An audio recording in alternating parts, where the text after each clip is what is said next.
तो यहाँ पर किसानों ने कहीं ना कहीं तय कर लिया है कि जब तक आयुष सिन्हा पर कार्रवाई नहीं होती, जब तक किसानों को मुआवजा नहीं मिलता, वो यहाँ पर मिनी सचिवालय के बाहर से हटने को तैयार नहीं है। और आप देख सकते हैं कि अब नए नए तंबू जो हैं वो भी गाड़े जा रहे हैं किसानों के द्वारा, और अब पूरी तरह से तैयार हो गए हैं किसान इस बात के लिए कि अगर ये धरना लंबा चलाना पड़ता है तो वो लंबा चलाने को भी तैयार है। और ये भी साफ तौर पर कह दिया गया है, ये संकेत भी दे दिया गया है कि दिल्ली की सीमाओं की तरह अगर यहाँ पर भी धरने को लंबा रखना पड़ा तो किसान तैयार हैं। और लंगर भी आसपास लंगर की भी व्यवस्था कर ली गई है। तो एक तरह से अब यहाँ पर भी किसान अपनी बातचीत को लेकर साफ कर चुके हैं। जो प्रशासन से बातचीत हुई है कि प्रशासन उनकी मांगों को मानने को तैयार नहीं है और अब वो धरना जारी रखेंगे। हमारे सहयोगी रवि रंजन शुक्ला ने करनाल से रिपोर्ट भेजी है, वो आपको दिखाते हैं।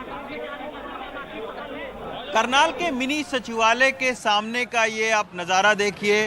बीते 2 दिनों से जो किसान और प्रशासन है उसके बीच टकराव चल रहा है। और आप देख सकते हैं कि ये मिनी सचिवालय का मेन गेट है और इसके सामने आप देख सकते हैं कि पुलिस, यहाँ पर हरियाणा पुलिस के जवान यहाँ पर तैनात हैं। हालांकि एक तरफ का जो रास्ता है, ये आप देखिए, जो मिनी सचिवालय की ओर जाने वाला जो रास्ता है एक तरफ का वो खुला हुआ है, और दूसरे साइड में अगर आप देखें तो यहाँ पर किसान बैठे हुए हैं धरने पर। कल प्रशासन के साथ में किसानों की तकरीबन 3 घंटे से ज़्यादा बैठक चली और किसानों की 2 प्रमुख मांग है। उनका कहना है कि जिस अधिकारी आयुष सिन्हा ने लाठीचार्ज के जो किसानों पर आदेश दिए उनकी बर्खास्तगी हो और उनके ऊपर हत्या का मुकदमा दर्ज हो। और जो दूसरी मांग है किसानों की वो ये है कि उस लाठीचार्ज के दौरान तमाम सारे किसान घायल हुए थे, उनको 2 लाख रुपए का मुआवजा दिया जाए। और किसान नेताओं का आरोप है कि एक किसान की मौत हुई थी तो उसको 25 लाख रुपए का मुआवजा दिया जाए। तो ये 2 प्रमुख डिमांड हैं। लेकिन कल तमाम सारी बातचीत होने के बावजूद जो है वो प्रशासन ने ये जो मांग है वो किसानों की नहीं मांगी। और ये जब मांग नहीं मानी है तब अब किसानों का ये कहना है कि जब तक ये डिमांड नहीं मानी जाती है तब तक वो यहाँ पर धरने पर इसी तरीके से बैठे रहेंगे। ये जो मोर्चा है ये ऐसे ही लगा रहेगा।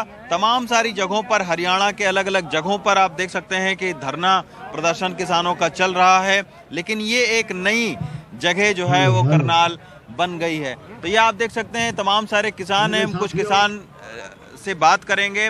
दादा ये बताइए, कल प्रशासन के साथ में बातचीत आप लोगों की हुई, बातचीत अब टूट चुकी है और प्रशासन का रवैया दिख रहा है कि वो कोई भी ढील देने के पक्ष में नहीं है, आपकी मांग मानने के पक्ष में फिलहाल नहीं दिख रहा है।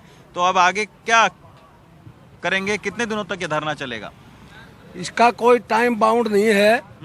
धरना जब तक चलेगा जब तक हमारी तीनों मांगे जो कल करी थी वो पूरी नहीं हो जाएंगे। इतने किसान यहाँ से हिलेगा नहीं।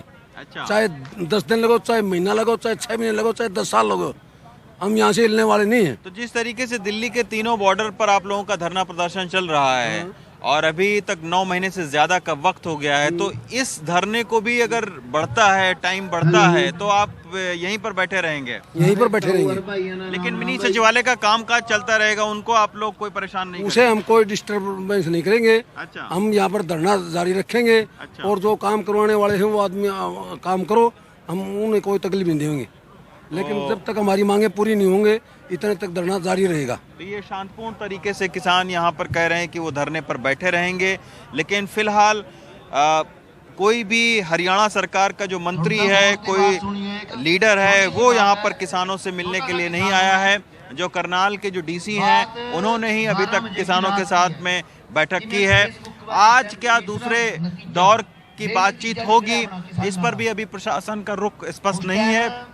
लेकिन देखना होगा कि आज अगर किसान नेताओं के साथ में प्रशासन की बातचीत होती है तो क्या ये डेडलॉक टूटता है या फिर ये धरना प्रदर्शन भी दिल्ली के अलग अलग बॉर्डर की तरीके से लंबा चलता है, ये आने वाला वक्त बताएगा। करनाल से अशोक महाले के साथ रवि रंजन शुक्ला, एनडीटीवी इंडिया।